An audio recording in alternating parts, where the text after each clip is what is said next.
Tayo pong lahat, inaamin ko sa makapangyarihang Diyos at sa inyo mga kapatid, na lubha kong nagkasala sa isip, sa salita at sa gawa, at sa aking pagkukulang. Kaya isinasamo ko sa mahal na Birheng Maria, sa lahat ng mga anghel at mga banal, at sa inyo mga kapatid, na ako'y panalangin sa Panginoong ating Diyos. Kaawaan tayo na mapagmahal na Diyos, patawarin sa ating mga sala, at patnubayan hanggang sa buhay na walang hanggan. Amen.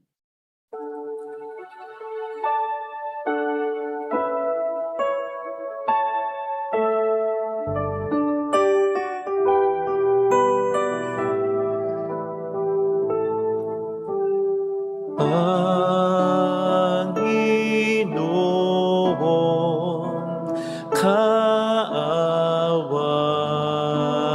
mo kami.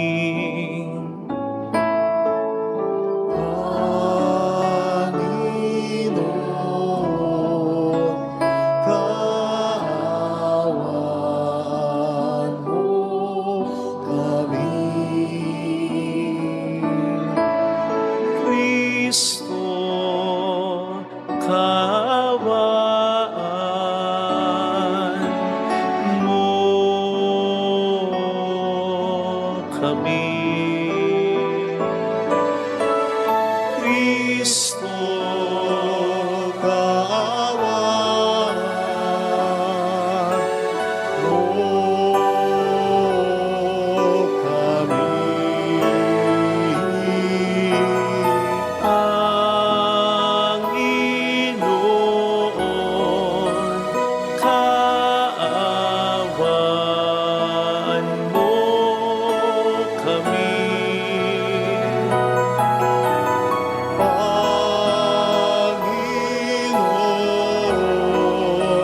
kaawaan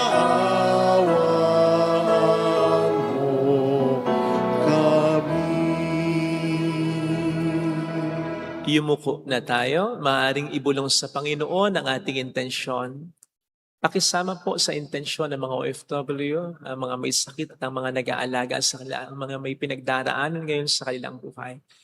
Pakisama rin bilang pangunahin nating intensyon, magkakasama ang kapayapaan sa buong mundo.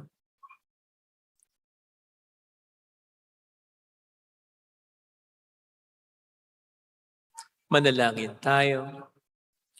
Ama naming makapangyarihan, inutos mong pakinggan namin ang minamahal mong anak na iyong kinalulugdan. Kami naway makapakinabang sa iyong salita upang sa pagdalisay nito sa aming kalooban, kami ay lumigaya sa pagkakita sa iyong liwanag sa pamamagitan ni Jesucristo, kasama ng Espiritu Santo, magpa sa walang hanggan. Amen. Sa unang pagbasa, isinasalaysay ng pagbabago ng takbo ng buhay ni Abram na nagsimula sa pagtawag sa kanya ng Panginoon upang lisanin ang kaniyang bayan. Ang salita ng Diyos mula sa aklat ng Henesis. Noong mga araw na iyon, sinabi ng Panginoon kay Abram, "Lisanin mo ang iyong bayan, ang tahanan ng iyong ama at mga kamag-anak, at pumunta ka sa bayang ituturo ko sa iyo. Pararamihin ko ang iyong mga anak at apo, at gagawin kong isang malaking bansa. Pagpapalain kita, at mababantog ang iyong pangalan, at magiging pagpapala sa marami. Ang sa iyo'y magpapala ay aking pagpapalain. Ngunit kapag sinumpa ka, sila'y aking susumpain. Ang lahat ng mga bansa, pihong ako'y hihimukin. Na tulad mong pinagpala, sila ay pagpapalain din." Sumunod nga si Abram sa utos ng Panginoon. Ang salita ng Diyos. Salamat sa Diyos. Poon, pag-asa ka namin, pag-ibig mo'y aming hiling. Poon, pag-asa ka namin, pag-ibig mo'y aming hiling. Panginooy tapat sa kanyang salita at maaasahan ang kanyang ginawa. Minamahal niya ang gawang matapat, ang pag-ibig niya sa mundo'y laganap. Poon, pag-asa ka namin, pag-ibig mo'y aming hiling. Ang may takot sa Diyos at nagtitiwala sa kanyang pag-ibig ay kinakalinga. Hindi babayaang sila ay mamatay. Kahit magtagutom, sila'y binubuhay. Poon, pag-asa ka namin, pag-ibig mo'y aming hiling. Ang ating pag-asay nasa Panginoon. Siya ang sanggalang natin at katulong. Ipagkaloob mo na aming makamit. O Poon, ang iyong wagas na pag-ibig. Yamang ang pag-asay, sayo'y nasasalig. Poon, pag-asa ka namin, pag-ibig mo'y aming hiling. Sa ikalawang pagbasa, ipinananawagan ni Apostol San Pablo ang ating pakikiisa sa paghihirap dahil sa mabuting balita na inihayag ni Jesus na tagapagbigay ng buhay na walang hanggan. Ang salita ng Diyos mula sa ikalawang sulat ni Apostol San Pablo kay Timoteo. Pinakamamahal kong kapatid, makihati ka sa kahirapan dahil sa mabuting balita. Sa tulong ng Diyos na nagligtas at tumawag sa atin upang tayo'y maging kanyang bayan. Ito'y ginawa niya sa pamamagitan ni Kristo Jesus. Hindi dahil sa ating mga gawa, kundi ayon sa kanyang layunin at kagandahang loob na inilaan sa atin bago pa magsimula ang panahon. Ngunit nahayag lamang ito nang dumating si Kristo Jesus na ating tagapagligtas. Nilupig niya ang kamatayan at inahayag ang buhay na walang hanggan sa pamamagitan ng mabuting balita. Ang salita ng Diyos. Salamat sa Diyos.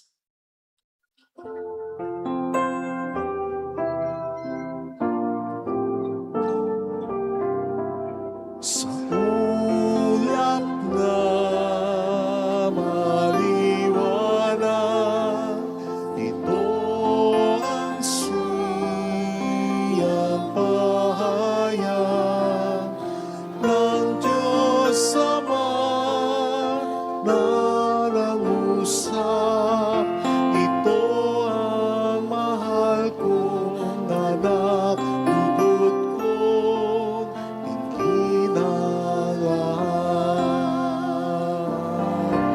sa ulap na maliwanag, ito ang siyang pahayag ng Diyos Ama na nangusap.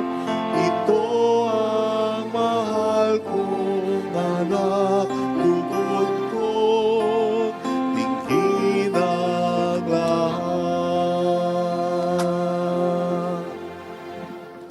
Sumainyo ang Panginoon. At sumayo rin. Ang mabuting balita ng Panginoon ayon kay San Mateo. Papuri sa iyo, Panginoon. Noong panahong yon, isinama ni Jesus si Pedro at ang magkapatid na Santiago at Juan at sila'y umakyat sa isang mataas na bundok. Samantalang sila'y naroon, nakita nilang nagbagong anyo si Jesus. Nagliwanag na parang araw ang kanyang mukha at pumuting parang busilak ang kanyang damit. Nakita na lamang ang sukat ng tatlong alagad, sina Moises at Elias, na nakikipag-usap kay Jesus. Kaya't sinabi ni Pedro kay Jesus, Panginoon, mabuti pa'y dumito na tayo. Kung ibig ninyo, gagawa ako ng 3 kubol. Isa sa inyo, isa kay Moises, at isa kay Elias. Nagsasalita pa siya nang liliman sila ng isang maningning na ulap. At mula rito'y may tinig na nagsabi, "Ito ang minamahal kong anak na lubos kong kinalulugdan. Pakinggan niyo siya." Ang mga alagad ay natakot ng gayon na lamang nang marinig nila ang tinig, ngunit nilapitan sila ni Jesus at hinipo. "Tumindig kayo," sabi niya, "huwag kayong matakot." At nang tumingin sila, ay wala silang nakita kundi si Jesus. At habang bumababa sila ng bundok, iniutos ni Jesus sa kanila, "Huwag niyong sasabihin kanino man ang pangitain, hanggat hindi muling nabubuhay ang anak ng tao."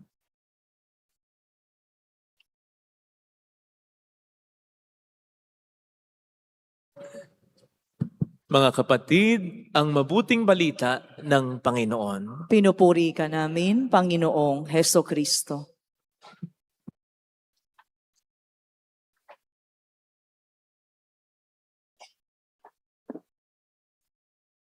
Out sa mga kapatid nating OFW, ang pulang laso na ito ay lagi naming pagpupugay sa inyo.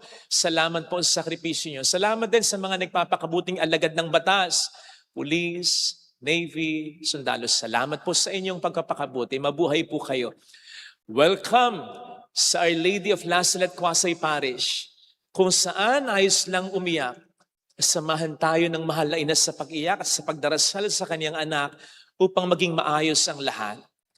Lahat po siguro tayo ay mayroong tinatawag na comfort zone. Ito yung mga tao o tao sa buhay natin, bagay, pangyayari, sitwasyon, o mga nangyayari sa buhay natin na naging komportable na tayo.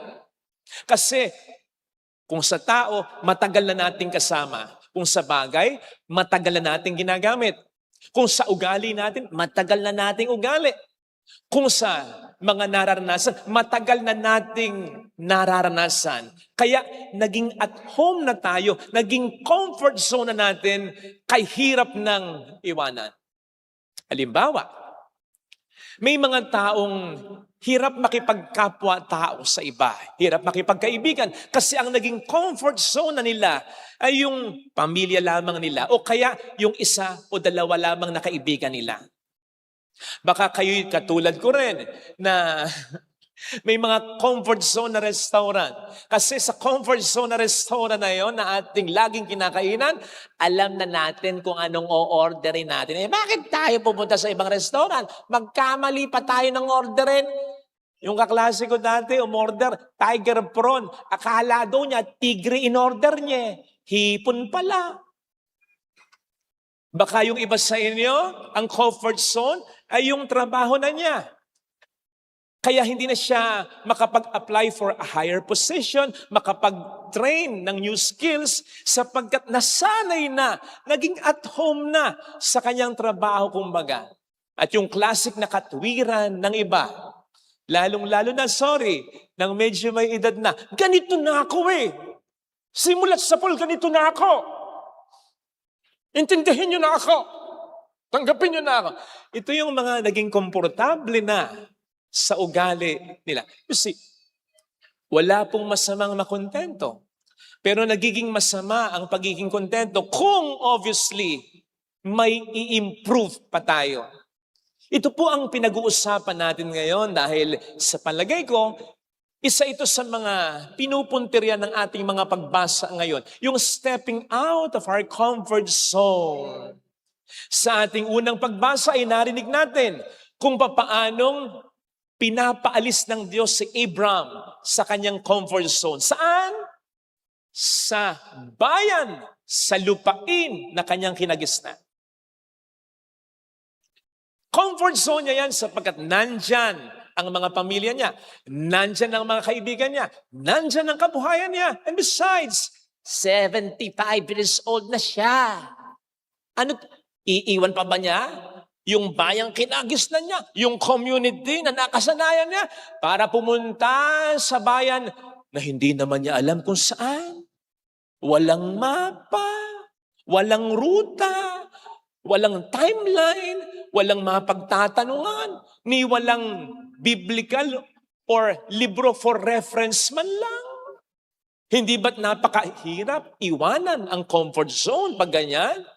But Abraham obeyed God.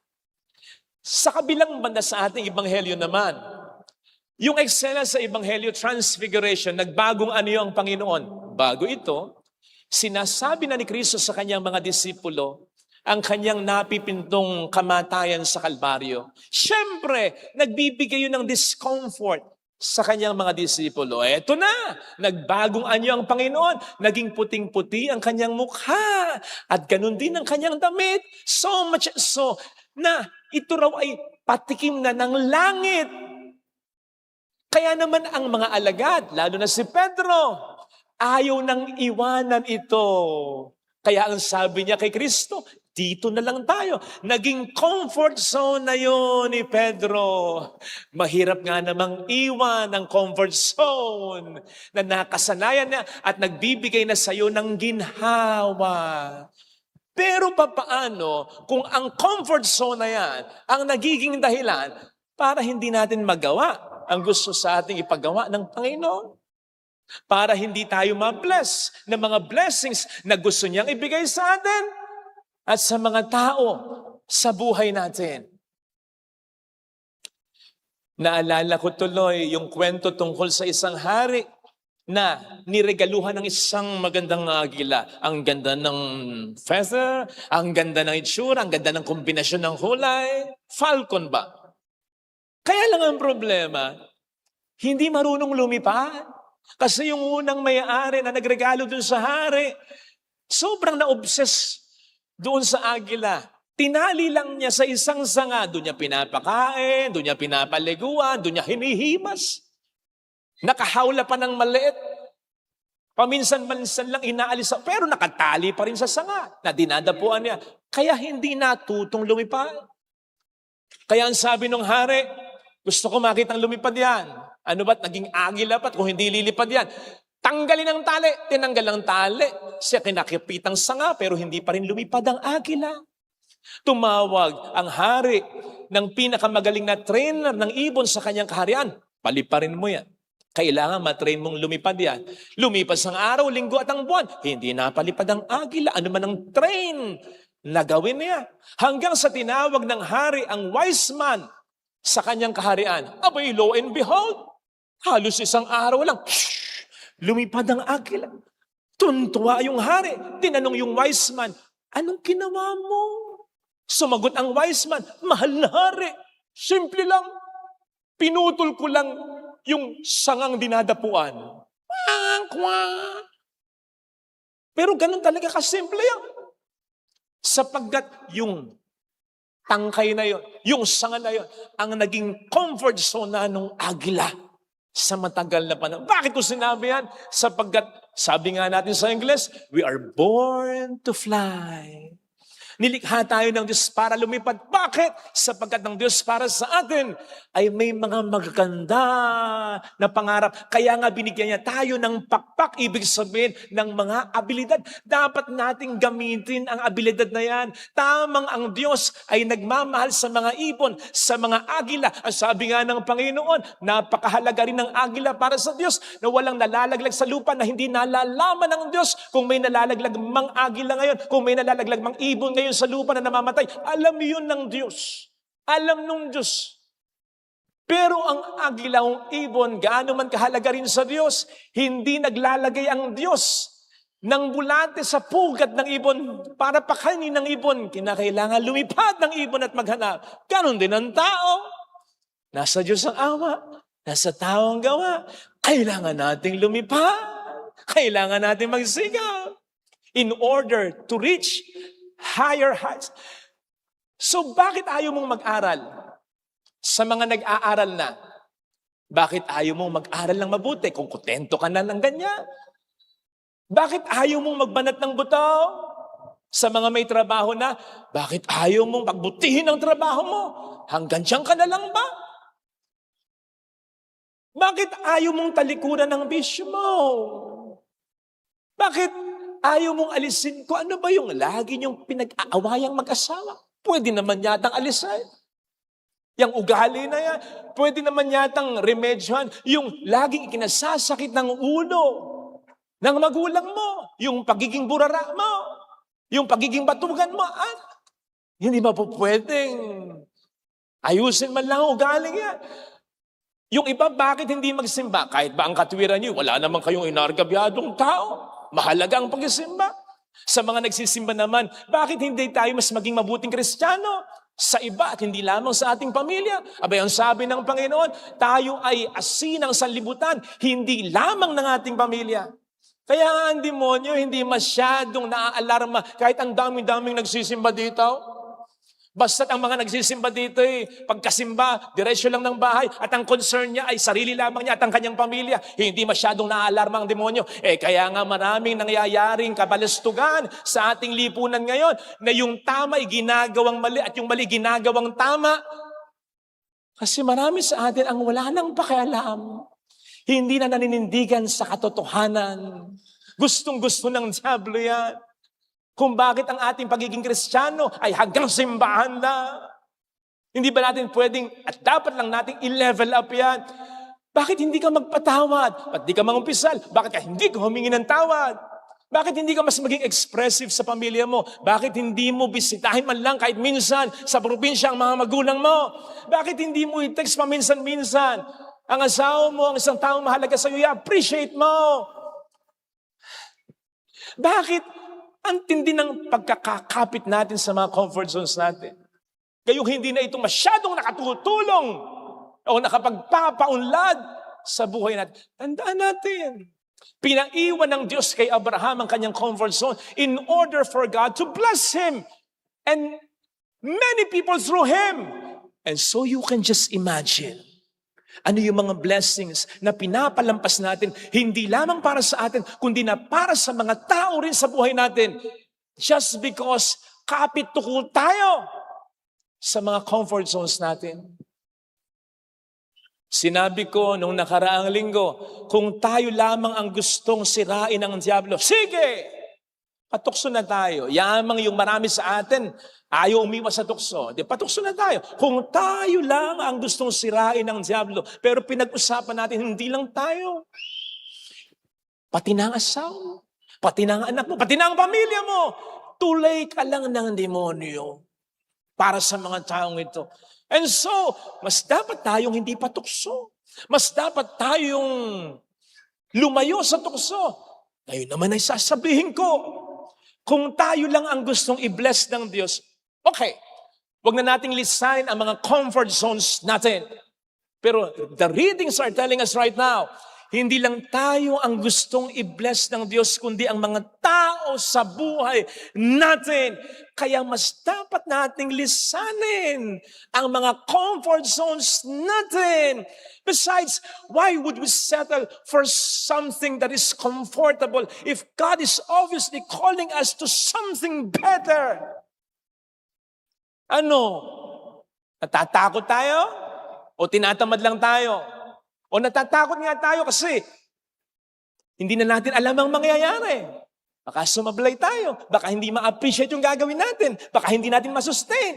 Baka, kapatid, mas maganda nga yung hindi natin alam Basta ang gagawin natin ay kabutihan, ha?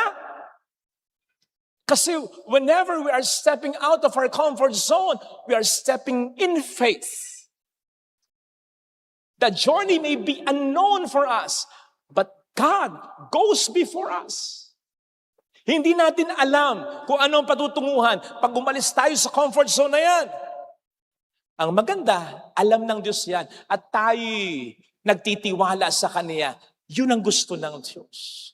Yun ang binibless ng Diyos. Yun ang ginawa ni Abraham. Yun ang ginawa ni Moises. Nang lisanin niya ang kanyang comfort zone para iligtas sa mga Israelita sapagkat binunot siya ng Diyos mula sa comfort zone na yan. Yun ang ginawa ni Esther para iligtas siya ang kanyang mga kapwa Hudyo. Yun ang ginawa ng mga disipulo nang iwan nila ang lahat para kay Kristo. Walang malinaw na plano, pero ang alam nila, ang tinig ng Diyos, ang siyang sinusunod nila. Ganun lang Maliwanag naman yan, magiging maliwanag yan. Ano ang gustong ipagawa ng Diyos sa iyo? Anong gustong ipaiwan ng Diyos sa iyo? Anong gustong Saan ka gustong ilid ng Diyos? Kung yan ay mabuti, ituloy mo sapagkat sinasabi naman sa Biblia, kung anong sinimulan ng Diyos sa atin, Kanyang tatapusin. Kaya siya rin ang magsusustain. Yes, may mga disappointments na mangyayari lang sa way. Hindi naman agad nailigtas ni Moises sa mga Israelite. Hindi naman agad nailigtas ni Ezra ng mga Hudyo. Hindi naman agad naging maliwanag sa mga disipulo ng Diyos nga si Kristo. Along the way, may disappointments. Pero ang lahat ay nagtapos ng maganda. Without faith, it is impossible to please God. At ang faith na sinasabi dito sa letter to the Hebrews ay hindi lamang yung faith na, Lord, ito ang gusto ko, ibigay mo, kundi yung faith na, anong pinapagawa mo sa akin, Lord? Gusto mo magpatawad ako? Gusto mong patawarin ko na yung tao? Gusto mong mas maging expressive ako sa pamilya? Gusto mo na mas magsimba na ako? Gusto mong mangumpisal ako? Gusto mong magbago ako? Ang hirap, nakasanayan ko na ang lahat ng ito. Nakasanayan ko na ang lahat ng nasa comfort zone ng buhay ko. Pero sige, hinihingi mo, inuutusan mo ko, nililid mo ako sa path na ito. Gawin ko. At maniniwala akong ikaw ang bahala sa akin. Doon natutuwa ang Diyos. Yun ang blessing na pinagpapala talaga ng Diyos.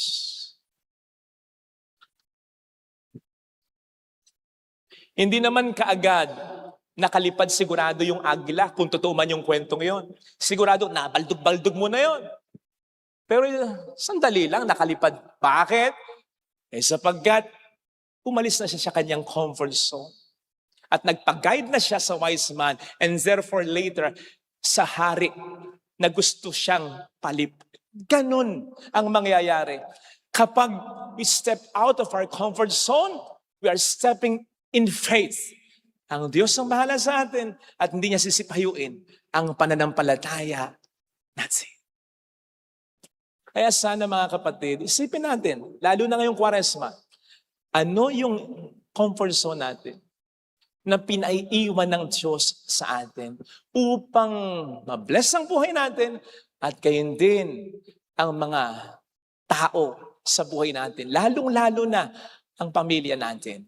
Again, hindi kaagad-agad nandoon ang magandang resulta, but the Lord will sustain us para may mangyari sa huling maganda. Let me end with this. Minsan kasi, may nakausap ako na OFW. Ang problema niya, medyo hindi maganda yung relasyon niya sa anak niya. Single parent po siya. May punto naman ang anak niya at naiintindihan niya. Minsan nasabi ng kanyang anak sa kanya, wala na nga akong ama, pati ikaw wala pa. Kasi naman daw, naiintindihan ko siya, hindi siya pwedeng basta-basta umuwi, masungit yung amo niya.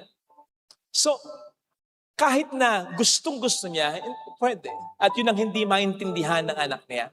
To cut the story short, dahil naintindihan ko yung punto niya, sabi ko sa kanya, ano kaya kung wag ka nang mag-abroad? Father, paano kinabukasan ng anak?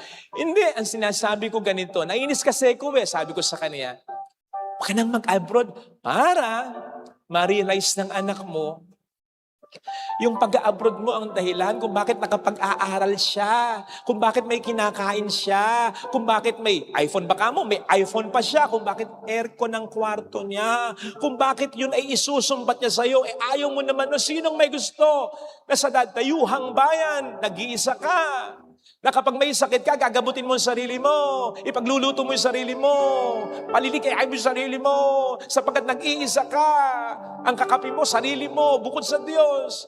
Sinong may gusto noon? Comfort zone ba yun? Dapat nga pag-uwi mo dito dapat siya ang comfort zone mo. At ito'y sasabihin ko sa marami sa inyo na may mga OFW na mga kamag-anak, pag-uwi nila dito, 1 buwan lang, 2 buwan lang magbabakasyon yan. Comfort them. Pagbakasyonin mo nyo man lang sa gastos. Hindi yung outing tayo, pera. Kain tayo mamaya, pera. Natutulog I-istorbihin mo para lang humingi ng pera pang soft drinks lang. Hindi ba po pwedeng pag-ipunan mo yung pag-uwi niya? Para pag-uwi niya, ikaw naman, man lang ang gumasta. Ma-appreciate niya yun. Sinisigurado ko sa'yo. Hindi naman siya paaawat na magbayad eh. Pero nung makita niyang gusto mo siyang asikasuhin, mga pagbakasyon mo man lang hindi lang sa gastos, kundi sa stress, sa problema, sa pagod, sapagkat hindi siya sigurado, komportable sa abroad. At hindi yung ayaw nga niya, ginagawa niya para bigyan ka ng comfort, isusumbat sa kanya. Diba? Di ba maiinis siya? Pero alam ko, sabi ko sa kanya, pasensya na, medyo naging mainit lang ako eh. Alam ko naman, hindi mo gagawin eh. Alam ko naman, na bilang isang mapagmahal na ina, itutuloy mo pa rin. Huwag kang mag-alala, sabi ko. Maintindihan niya rin yon. Basta intindihin mo rin siya. Yes, Father. Huwag kang magagalit sa kanya kasi may punto rin naman siya. Ikaw, ipon ka para makauwi ka na kagad. Para magsama na kayo mag-ina. Pero along the way, intindihin mo na siya. Huwag kang mag-alala. Maintindihan ka rin niya. Makikita rin niya ang mga isinakripisyo mo para sa kanya. At ito nga yung sinabi ko sa kanya. Kasi sa isang anggulo, dito ko tinitingnan yung ebanghelyo. Nang magbagong anyo si Jesus, ipinakita niya ang kanyang kaluwalhatian na para bang sinasabi ng Diyos sa mga disipulo ni Jesus, ito yung kaluwalhatian, ito yung langit, ito yung comfort zone na hinubad ng anak ko, na iniwan ng anak ko para lamang maligtas kayo. Let that sink in sa isip at sa puso ninyo. Hindi naman agad nag-sink in yun kay Pedro at sa mga disipulo. Pero later on, haharapin nila ang katotohanan yun. Yung comfort zone na iniwan para sa atin ng Panginoon. I think ganun din. Ganun din sapagkat sa mga taong iniiwan ang kanilang comfort zone para sa Diyos, sa kanyang pamilya, nandoon ang tinig ng Diyos na nagsasabing, ito ang kinanlulugdan at minamahal kong anak. Sigurado, siya rin ang magsasabi sa iba ng ating mga sakripisyong hinarap para sa kanila. Ito sana ang hiling nating biyaya sa ating banal na misa. Yung katotohanan ang pag-iwan natin ng ating comfort zone para sa Diyos at para sa iba ay hindi mauuwi sa wala talaga. Amen. Ilagay natin ang ating kanang kamay sa tapat ng ating puso.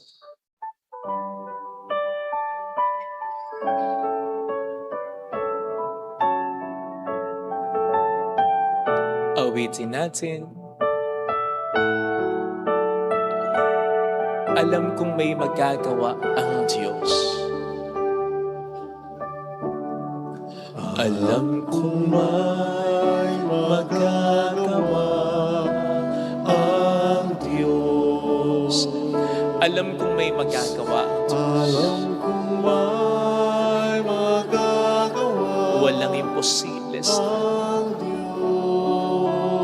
kung ako'y magtatapat Kung ako'y magtatapat sa Kaniya'y maglilingkod. sa Kanya'y maglilingkod. Alam kong may magagawa ang Diyos.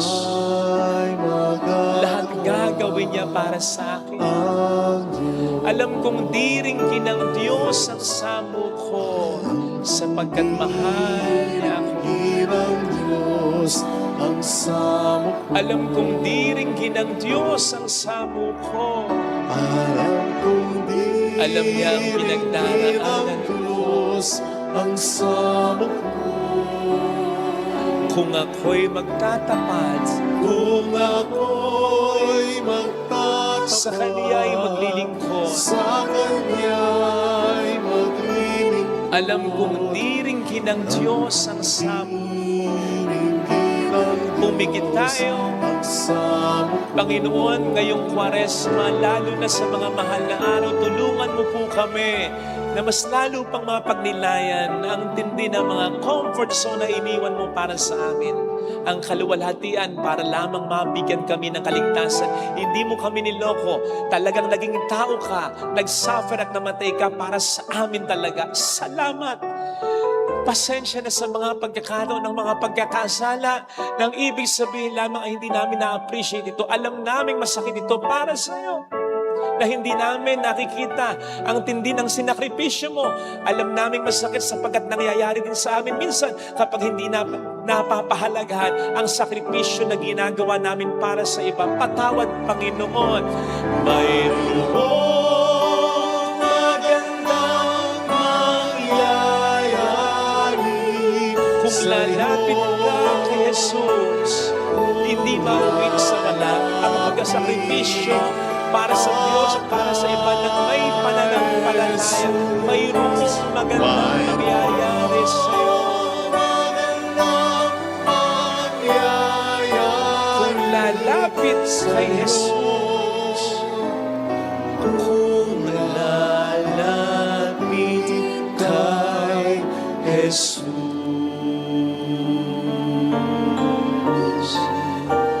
gawin mo lang. Hindi ka pababayaan ng Diyos. Paniwalaan. Papuri sa Ama at sa Anak at sa Espiritu Santo. Kapara nung unang-una, ngayon magpakailanman, magpas sa walang hanggan. Amen. Sumasampalataya ako Sa Diyos, amang makapangyarihan sa lahat, na may gawa ng langit at lupa. Sumasampalataya ako kay Kristo, iisang anak ng Diyos, Panginoon nating lahat. Nagkatawang tao siya, lalang ng Espiritu Santo, ipinanganak ni Santa Mariang Berhen, pinagpakasakit ni Poncio Pilato, ipinako sa krus na matay inilibing, nanaog sa kinaroonan ng mga yumao, na may 3 araw na buhay na maguli, umakyat sa langit, naluluklok sa kanan ng Diyos amang makapangyarihan sa lahat. Doon nagmumulang paririto tuhukom sa nangabuhay at nangamatay na tao. Sumasampalataya naman ako sa Diyos Espiritu Santo, sa banal na simbahang katolika, sa kasamahan ng mga banal, sa kapatawaran ng mga kasalanan, sa pagkabuhay na maguli na nangamatay na tao, at sa buhay na walang hanggan. Amen. Sa bawat panalangin ang atin pong itutugon, Panginoon, kami iyong baguhin. Panginoon, kami iyong baguhin.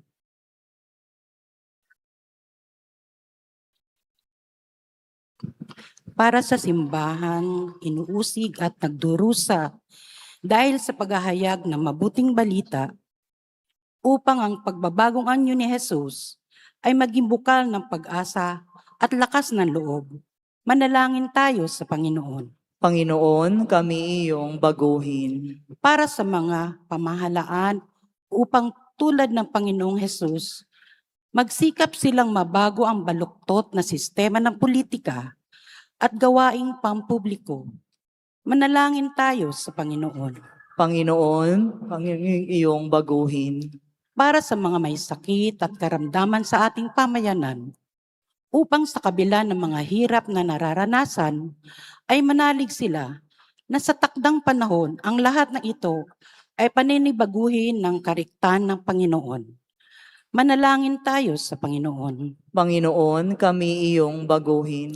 Para sa ating lahat na nasa piging ng pagbabagong anyo, upang magsikap tayong maitatag ang lipunang matapat at marangal. Manalangin tayo sa Panginoon. Panginoon, kami iyong baguhin. Para sa mga yumao, upang makamit nila ang kaningningang walang hanggan. Manalangin tayo sa Panginoon. Panginoon, kami iyong baguhin. Yumuko tayo, maaaring ibulong muli sa Panginoon ang ating intensyon. Muli, pakisama po ang kapayapaan sa buong mundo. Amang makapangyarihan, pakinggan mo ang daing ng iyong sambayanan sa panahong ito ng Kwaresma. Magbago nawa ang aming puso at kalooban ng liwanag ng pagkabagong anyo ng iyong anak na si Jesucristo, kasama ng Espiritu Santo magpas sa walang hanggan. Amen. Pag-aalay.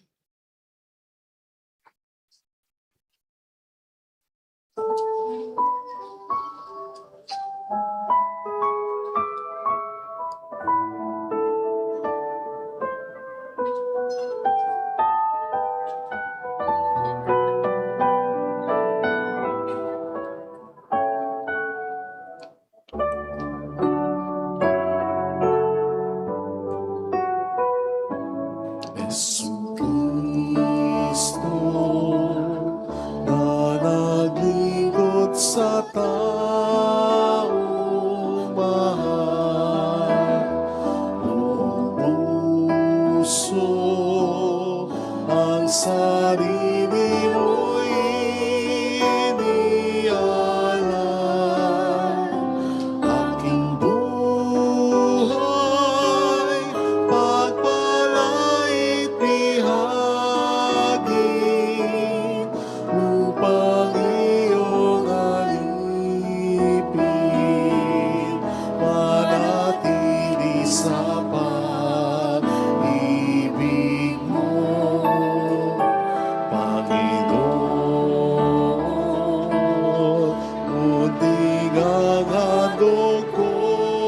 sa iyo.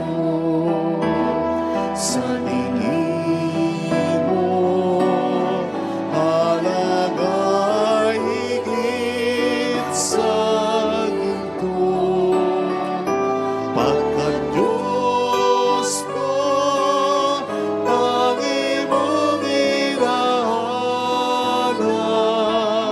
sa pag-ibig magiging tapat ang puso ko.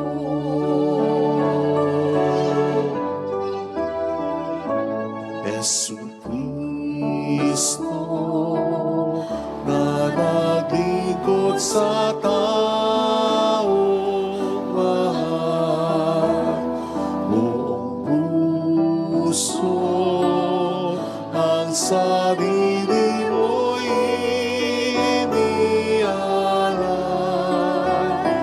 Aking buhay, pagpalait bihagin, upang iyong alipin, manatili sa pag-ibig mo. Panginoon, munting ang handog ko sa iyo. Sa tingin mo, halaga ay higit sa ginto. Pagkat Diyos ko, tangi mong hinahanap, sa pag-ibig magiging tapat ang puso ko. Pagkat Diyos ko, tangi mong hinahanap, sa pag-ibig magiging tapat ang puso ko.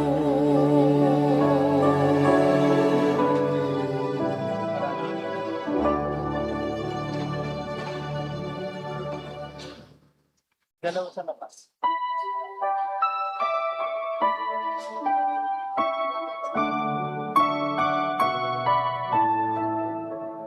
O Diyos, narito ang tanging alay ko, at sa kamay mo inihandog ko alak at tinapay, aming pinagpaguran, maging aming buhay tanging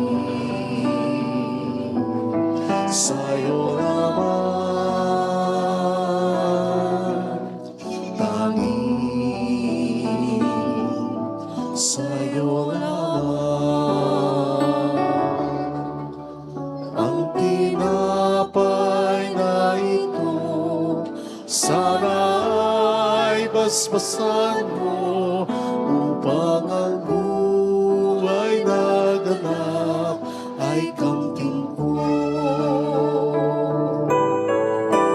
O Diyos, narito ang tanging alay ko, at sa kamay mo inihandog ko alak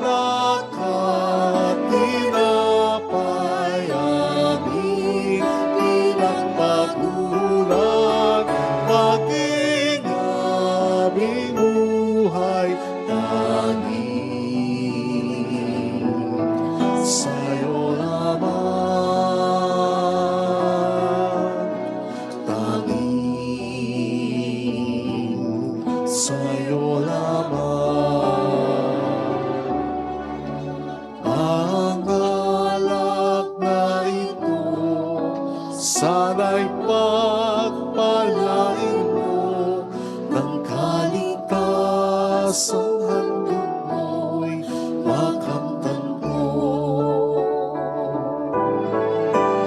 O Diyos, narito ang tanging alay ko, at sa kamay mo inihandog ko. Alak at tinapay, aming pinagpaguran, ating aming buhay tanging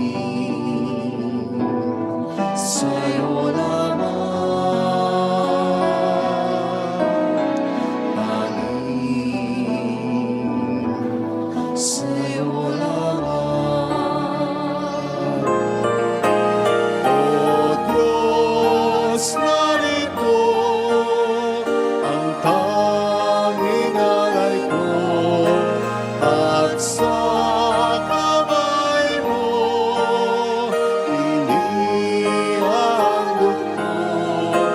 Alak at tinapay, aming pinagpaguran, ating aming buhay tanging sa'yo naman, tanging sa'yo naman.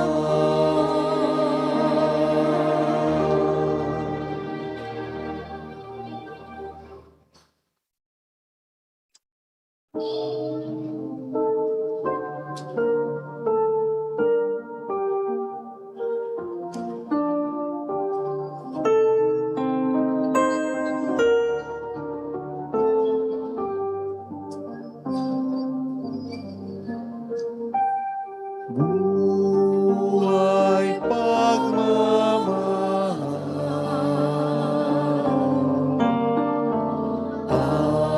alak at tinapay, sana'y tanggapin mo, amang mapagmahal.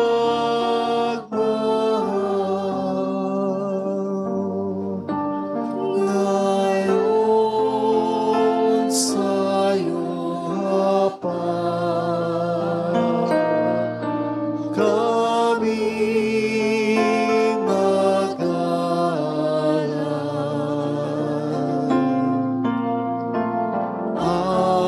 Alak at tinapay,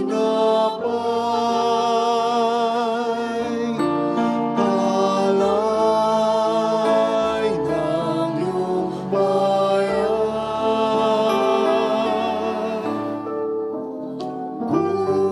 Buhay pagmamahal,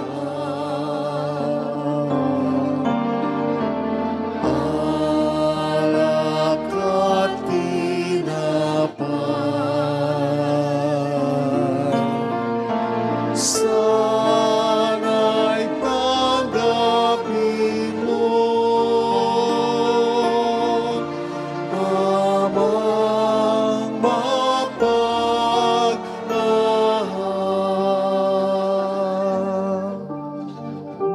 Buhay pag-iisip,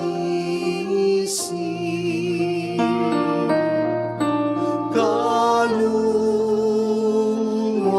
katawan, ang lahat-lahat na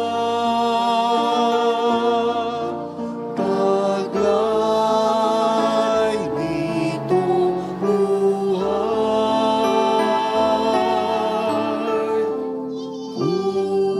Buhay pagmamahal,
katulad mo matapat. Dahil sa pag-ibig mo, ang buhay ko ay nagbago. Sa tuwina ang ninanais ko ay laging maglingkod sa iyo.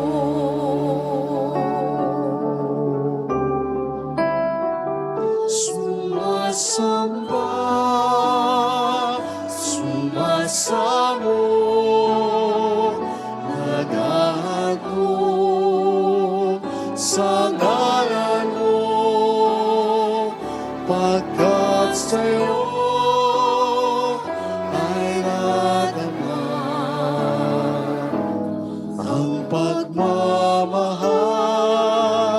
ng Ama.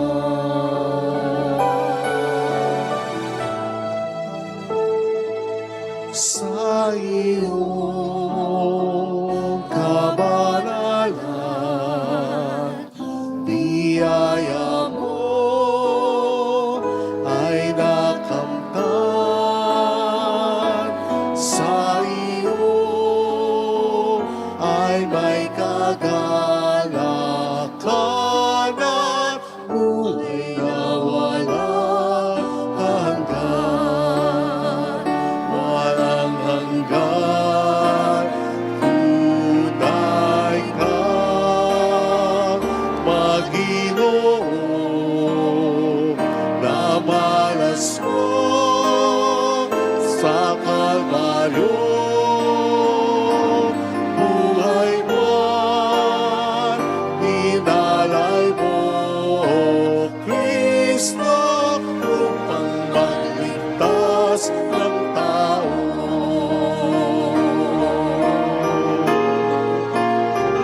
Sumasamba, sumasamo, naghahandog sa ngalan mo, pagkat sa'yo ay nadama ang pagmamahal ng Ama. Sumasamba, sumasamo, maghahandog sa ngalan mo, pagkat sa'yo ay nadama ang pagmamahal ng Ama. Pagkat sa'yo ay nadama ang pagmamahal ng Ama.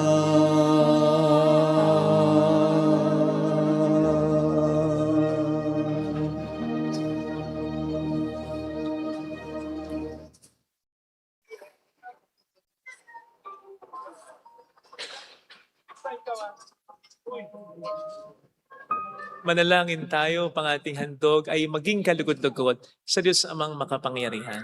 Tanggapin nawa ng Panginoon itong paghahain sa iyong mga kamay sa kapurihan niya at karangalan sa ating kapakinabangan at sa buong sambayanan niyang banal. Ama naming lumikha, ang paghahaing ito ay magdulot nawa ng kapatawaran ng aming mga kasalanan at magpabanal sa aming buong katauhan para sa pagdiriwang ng Pasko ng pagkabuhay. Sa pamamagitan ni Hesukristo, kasama ng Espiritu Santo, magpasa walang hanggan. Amen. Sumainyo ang Panginoon. At sumayo rin. Itaas sa Diyos ang inyong puso at diwa. Tinaas na namin sa Panginoon. Pasalamatan ang Panginoong ating Diyos. Marapat na siya ay pasalamatan. Ama naming makapangyarihan, tunay nga pong marapat na ikaw ay aming pasalamatan sa pamamagitan ni Hesukristo na aming Panginoon.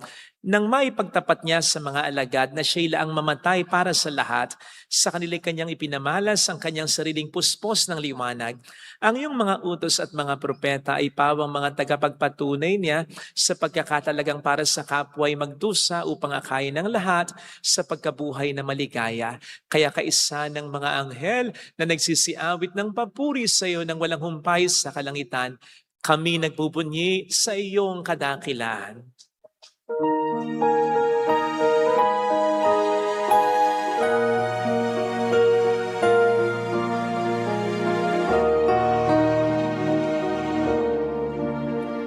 Santo, Santo, Santo,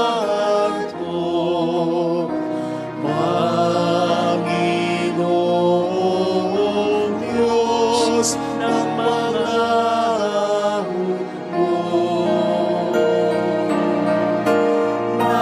Napupuno ang langit at lupa ng kadakilaan mo. Hosana sa kaitaasan.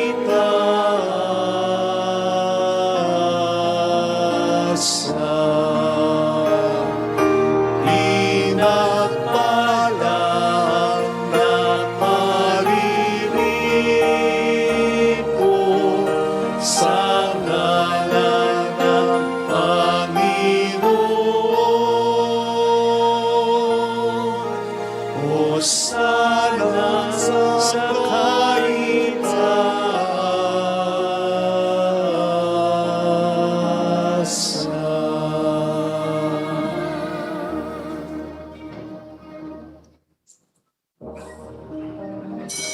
Ama naming banal, ikaw po ang bukal ng tanang kabanalan. Kaya't sa pamamagitan ng iyong Espiritu, gawin mong banal ang mga kaloob na ito upang para sa amin ay maging katawan at dugo ng aming Panginoong Hesukristo. Bago niya pinagtiis ang kusang loob na maging handog, hinawakan niya ang tinapay, pinasalamatan ka niya. Pinaghati-hati niya iyon, iniabot sa kaniyang mga alagad at sinabi, "Tanggapin ninyong lahat ito at kanin. Ito ang aking katawan na ihahandog para sa inyo."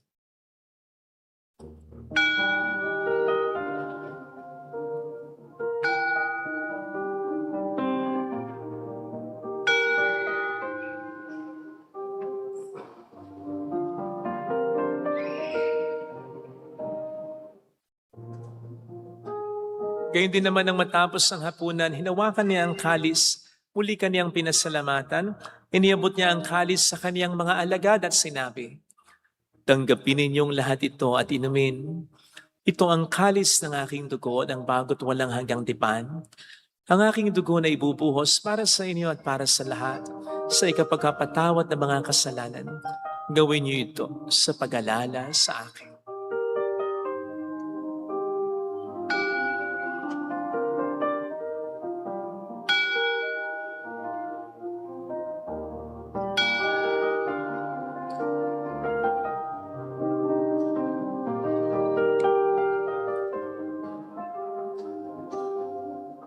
Ang misteryo ng ating pananampalataya, Si Kristo ay namatay, si Kristo ay nabuhay, si Kristo ay babalik sa wakas ng panahon. Ama, ginagawa namin ngayon ang pag-alaala sa pagkamatay at muling pagkabuhay ng iyong anak.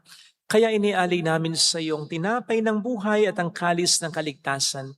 Kami po'y nagpapasalamat dahil kami iyong minarapat na tumayo sa harap mo para maglingkod sa iyo. Sinasamo namin kami na magsasalo sa katawan at dugo ni Kristo ay mabuklod sa pagkakaisa sa pamamagitan ng Espiritu Santo. Ama, lingapin mo ang iyong simbahang laganap sa buong daigdig. Puspusin mo kami sa pag-ibig. Kaisa ni Leon na aming Papa, ni Dennis na aming Obispo at ng Tanang Kaparian. Alalahanin mo po ang mga kapatid naming nahimlay nang may pag-asang sila'y muling mabubuhay, lalo na po ang aming mga ipagdarasal. Saglit nating alalahanin at ipagdasal ang ating mga kakilalang yumauna.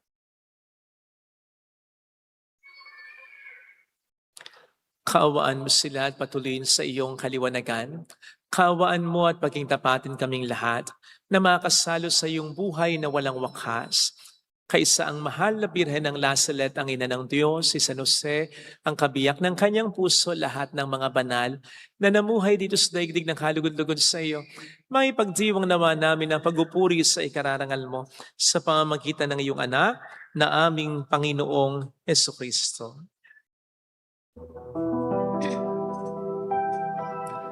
Sa pamamagitan ni Kristo, kasama niya at sa Kanya, ang lahat ng parangal at papuri ay sa iyo, Diyos Ama, makapangyarihan, kasama ng Espiritu Santo, magpasa walang hanggan.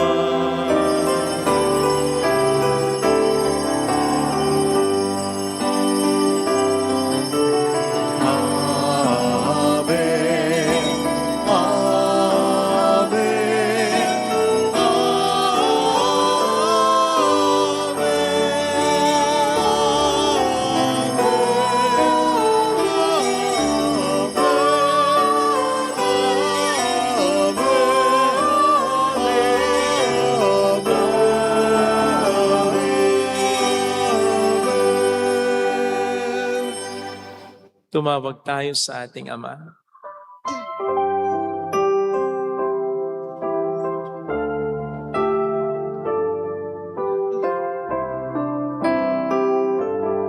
Ama namin, sumasalangit ka, sambahin ang ngalan mo, mapasa ang kaharian mo, sundin ang loob mo, dito sa lupa para nang sa langit. Bigyan mo kami ngayon ng aming kakanin sa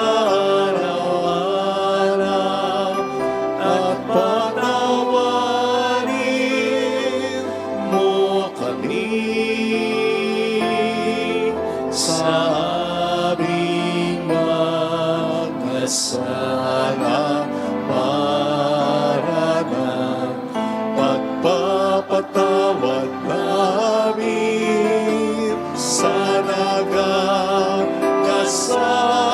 sa amin, at huwag mo kami iparintulot sa tukso at iadyan mo kami sa lahat ng masama. Hiniling namin kami adya sa lahat ng masama, pagkalooban ng kapayapaan na araw-araw iligtas sa kasalanan, samantalang aming pinaghahandaan ang dakilang araw ng pagpapahayag ng tagapagligtas naming si Heso Kristo. Sapagkat iyo ang kaharian, ang kapangyarihan at ang kapurihan, magpakailanman. Amen. Panginoong Heso Kristo, sinabi mo noon, sinasabi mo rin sa amin ngayon, kapayapaan ang iniiwan ko sa inyo, ang aking kapayapaan ang binibigay ko. Tuhayin mo po ang aming pananampalataya, wag ang aming pagkakasala. Pagkalooban mo kami ng kapayapaan at pagkakaisa ayon sa iyong kalooban, kasama ang Espiritu Santo, magpasa walang hanggan. Amen. Ang kapayapaan ng Panginoon ay sumainyo nawang lahat. At sumayo rin. Magbigayan tayo ng kapayapaan sa isa't isa. Kapayapaan, peace be with you. Kapayapaan. Peace.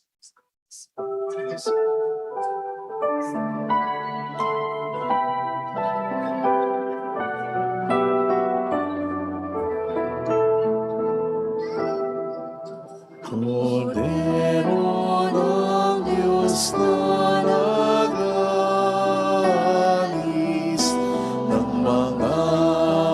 kasalanan ng sanlibutan,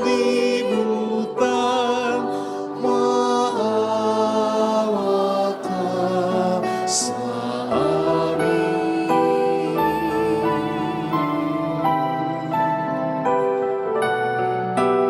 Kordero ng Diyos na nag-aalis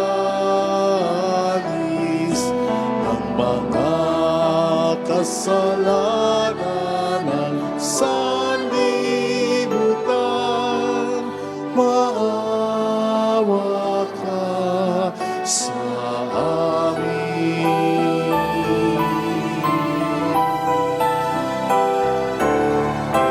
Kordero ng Diyos na nag-aalis ng mga kasalanan ng sanlibutan, ipagkaloob mo sa amin ang kapayapaan.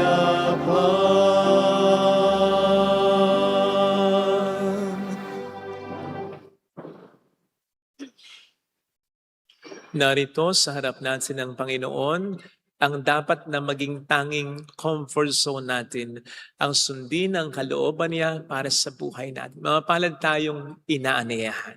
Panginoon, hindi ako karapat-dapat ang magpatuloy sa iyo, ngunit sa isang salita mo lamang ay gagaling na ako.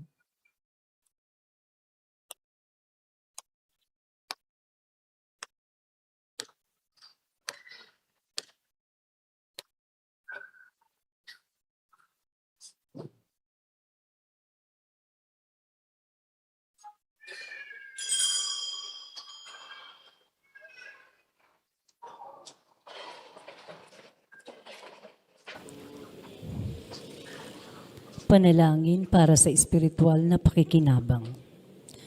Panginoong Hesus, ako ay naniniwala na ikaw ay nasa kabanal-banalang sakramento. Iniibig kita ng higit sa lahat at ninanasa kong tanggapin ka sa aking kaluluwa. Sapagkat sa mga sandaling ito, hindi kita matatanggap sa sakramento. Tumuloy ka sa espiritu sa aking puso. Niyayakap kita na para bang naririto ka na. Inaalay ko ng buong buo ang aking sarili sa iyo. Huwag mong hayaang mawalay ako sa iyo. Amen.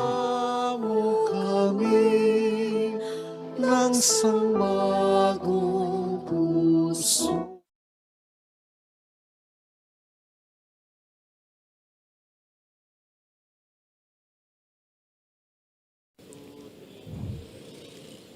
Panalangin para sa espiritual na pakikinabang. Panginoong Hesus, ako ay naniniwala na ikaw ay nasa kabanal-banalang sakramento. Iniibig kita ng higit sa lahat at ninanasa kong tanggapin ka sa aking kaluluwa. Sapagkat sa mga sandaling ito, hindi kita matatanggap sa sakramento. Tumuloy ka sa espiritu sa aking puso. Niyayakap kita na para bang naririto ka na. Inaalay ko ng buong buo ang aking sarili sa iyo. Huwag mong hayaang mawalay ako sa iyo. Amen.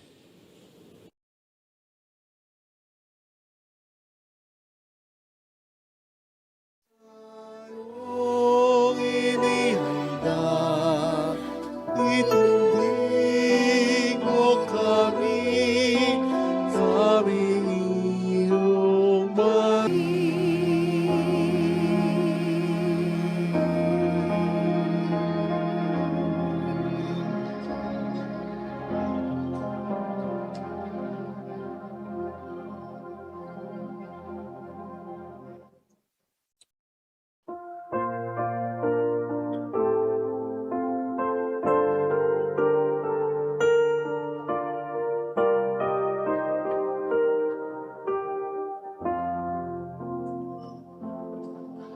Salamat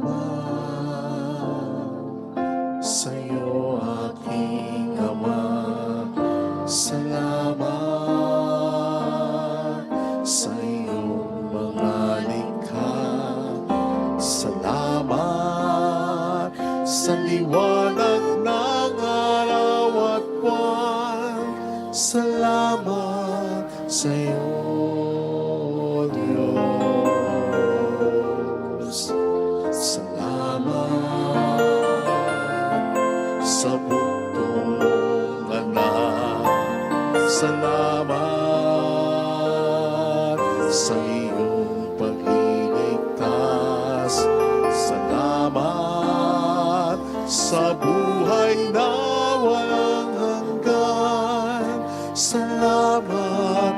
salamat sa'yo.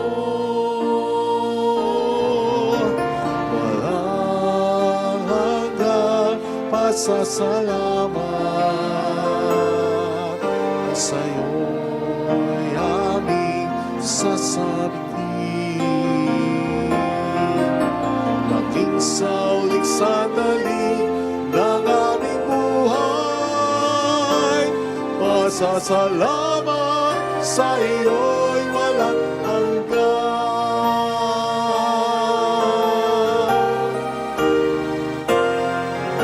Salamat sa buhay kong ito. Salamat at ako'y binago. Salamat sa walang hanggang pag-ibig mo. Salamat sa iyo, Diyos. Salamat sa mga magulang ko. Salamat sa mga kapatid ko. Salamat sa lahat ng kaibigan ko. Salamat, salamat sa iyo. Walang hanggang pasasalamat sa iyo'y aming sasalitin. Maging sa uling sandali ng aming buhay, pasasalamat sa iyo'y walang hanggan. Walang hanggan pasasalamat sa iyo'y aming sasabitin. At maging sa uling sandali ng aming buhay, pasasalamat sa iyo'y, pasasalamat sa iyo'y, pasasalamat sa iyo'y walang hanggan.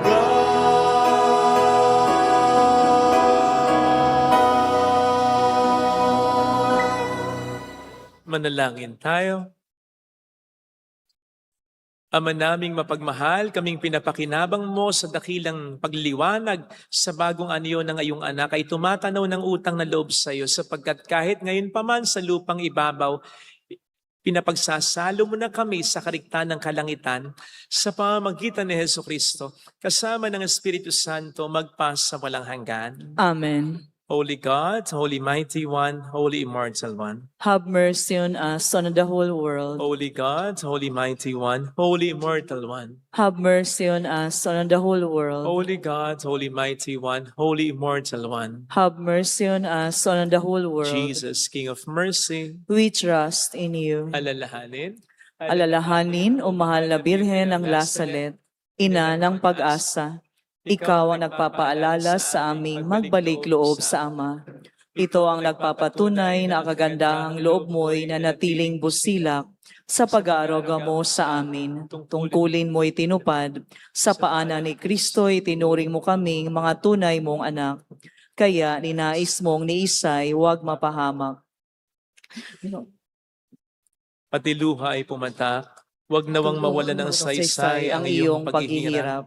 Hiling nawa namin sa iyo, o aming inang liyag, na matapos ang pakikibakan namin sa mundong ito, at sa pananatili naming tapat kay Kristo, sa kapurihan mo'y makibahagi kaming ganap, upang kung nasaan ka ngayon ay maparoon din kaming lahat, at ang kaganapan ng kaluwalhatian ng Diyos Amay tuluyang matupad siya nawa. Mahal na Birhen ng Lasalet, tagapagkasundo ng mga makasalanan. Ipanalangin mong walang patid kaming mga dumudulog sa iyo. Marami pong salamat sa inyong pakikisa, sa pagsuporta nyo sa ating religious store, Queen Elisa na Crown, sa mga nag-aalay ng alkansya, sa mga nag-share ng live masses tulad nito, at ng pag-share ng ating mga recorded reflections ng mga videos, sa mga kasama natin sa iba't ibang panig ng mundo through online broadcast of this Mass, sa mga nagpapadala ng kanilang tulong through our GCash and bank account, sa lahat sa inyo, maraming salamat po sapagkat dahil po sa inyo, napakarami nating nagagawang maayos na mga chapels,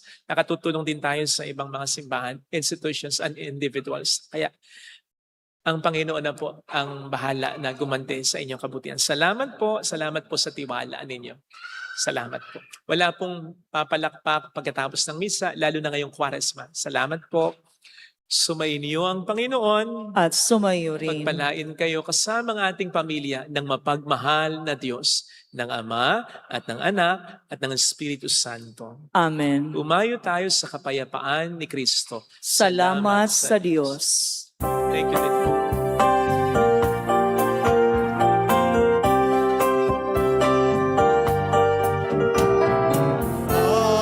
Aming iniaalay ang pag-ibig na walang kapantay. Okay sarap mabuhay kung may nagmamahal, pagmamahal at tunay at laging danisay. Ang birhen kong umibig ay walang sinamis, pagsintang sakdalinis sa iyo hanggang langit. O Birhen, Birheng mahal, sa awit at sa dasal, aming inihalay ang pag-ibig na walang